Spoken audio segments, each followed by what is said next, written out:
Chapter 18 Year 884 PXF Late Spring. Osmond felt nothing. There was only an unfamiliar voice, regal like the clarion call of a horn. Your herd has entered my domain. Allow me to protect them, as is my duty. A weak, unspoken yes was all Osmond could muster. He felt his body fracture and crumble like ancient stone, seemingly turning to dust. Osmond's soul stretched and grew to fill unfamiliar flesh. Long legs stretched beneath him, and a heavy crown of antlers weighed down his head. He leaped to his feet from the rocky beach and began to run at a breakneck pace. Osmond's vision came into focus as he jumped over the giant roots of the ironwood forest and swerved around their trunks. Osmond's senses fell into the rhythm of his motion. Not a run, but a gallop. His consciousness merged into the spirit of the caribou prince of the forest whose flesh he now inhabited. Osmond could hear the crashing in the branches above him. Even without Serena guiding it, the cloak ray continued its hunt for Anson and Yanri. Osmond conveyed only one request to the prince. "Find them. Protect them," he asked as he let the prince's instincts and skills do the rest. Osmond began dashing even faster through the dense woods by lowering his head and using his antlers as a shield. His ears swiveled to track the cloak ray falling further behind him when he spotted Anson and Yanri ahead. With a deftness Osmond could never have mustered, the prince plucked first Anson and then Yanri off the ground with his antlers, depositing them on his back. Osmond, this has to be you, right? Anson asked. Osmond trumpeted in reply as they charged forward, hoping Anson would take that as an affirmation of his identity. The act of picking up his two passengers and their added weight had slowed Osmond down, and he could hear that the cloak ray was now upon them. Anson, who sat in front of Yanri, grabbed one of the backward-facing points of Osmond's antlers. "I'll guide you to the portal. Just run!" Concern filled his words. Anson pulled the prince's head to the left by the antler, and Osmond had to assure the prince internally to follow his lead. As they veered to the left, the cloak ray crashed through the branches beside them. The prince deftly twisted out of the creature's maw as its needle-sharp teeth snapped shut where Osmond's haunches had just been, a rear hoof kicking into the cloak ray's forehead in retaliation. The prince navigated the treacherous forest floor without stumble or pause, hooves never faltering in their placement. Osmond could only follow the desperate combat that Yanri and Anson were engaged in by their shifting weight and sounds of their struggle. The cloak ray banked tightly, recovering from its near miss, swerving under a high-arching root and darting in for another attack.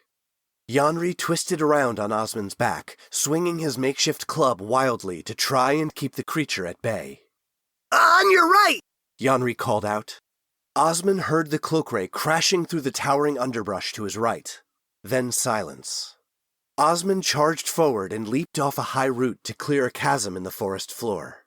Suddenly, the cloak ray was passing under him, flying in the shadows of the gully below. Serrated tail held high, its barbs raked across the prince's vulnerable belly. The ray arched up out of the darkness to arc over Osmond's head. Osmond could feel Anson rise, all but climbing the prince's antlers, and heard the loud thunk of Anson's hand axe burying itself in the cloak ray's thick hide. The power of the blow caused the creature's wing to scrape upon the tips of the prince's antlers. Osmond felt the cloak ray's cold blood splash down upon his head and muzzle as the beast shrieked in pain and anger. The cloak ray momentarily disappeared as it wheeled around for another attack. "We better be close! We can't take much more of this!" Yanri exclaimed with panic rising in his voice. "It got my leg in that last pass with that damned tail!" "The portal should be in the gap between the next two roots of the world tree," Anson replied less confidently than Osmond would have liked. Osmond could feel the wound in the prince's belly throbbing with an unnatural, creeping pain. Poison, Osmond thought to himself, but almost as soon as he identified it, he felt the burning of the venom lessen. A strange fizzing tingle filled the wound, and soon whatever toxin had infected it was neutralized by the prince's physiology. Osmond pushed forward toward the enormous root of the world tree rising like a cliff before him. The prince, sharing Osmond's thoughts, never slowed as he navigated the footholds of the craggy ironwood bark like one of the goats climbing the fjords of Kaiflanor. Their route and the challenges of keeping his 2 heavy passengers mounted slowed their ascent drastically. Osmond knew the cloakray would be on them any second. As though reading his mind, Osmond felt Yanri spin on his back to face backward, preparing himself for the next onslaught. As they crested the route, the cloakray's attack came from above. It crashed through the low foliage above them and slammed its full weight into Osmond's side. Had Yanri not diverted some of its impact with a 2-handed swing of his ironwood bird sculpture club, the creature would have succeeded in throwing them off the route to fall to the forest floor far below. The prince's quick reflexes redirected the rest of the force of the cloakray's blow to his advantage. Added to his own momentum, he launched them down the other side of the route. Osmond's mind could only process their downward path from his acrobatic experience. This was not a descent as much as redirecting their freefall with each leap from foothold to foothold. Osmond heard the cloakray's screech above them as it recovered from the daze of Yanri's blow and resumed its pursuit of the trio. There! Anson yelled. Between the stones embedded in the bark of the world tree! Osmond could see the portal ahead of him. 2 carved granite monoliths flanked a shimmering membrane held between them.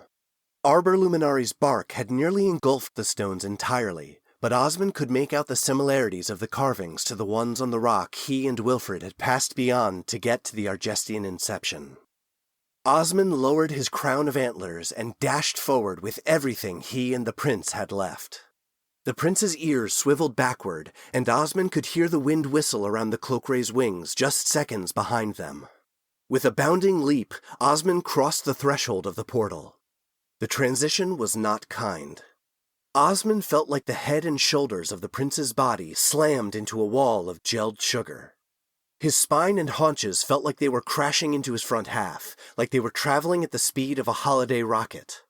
The prince's instinctive reflexes braced his large, powerful legs and body against the strange forces working on him. He arrested his forward momentum, but even once free from the portal, Osmond skidded forward 24 feet before coming to a halt. In a flash of insight, Osmond yanked control of his caribou form from the prince and wheeled around, throwing Anson and Yanri from his back in the process. He lunged back toward the portal, antlers lowered with their tips barely breaking the surface. Not 2 seconds later, Osmond felt the impact of the cloakray as it impaled itself on all 18 points of his deadly antlers. The force pushed him and the cloakray, shrieking in its death throes, backward down the trail his skidding stop had made just moments before.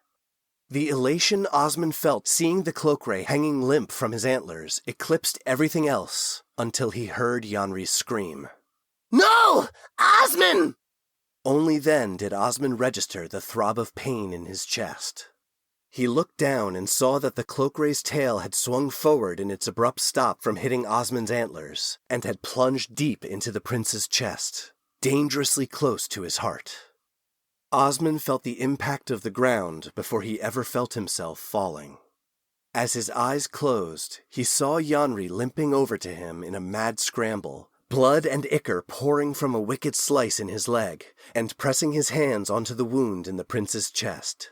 Hang on, Osmond! Anson is seeing what he has in his pack! Just hang on.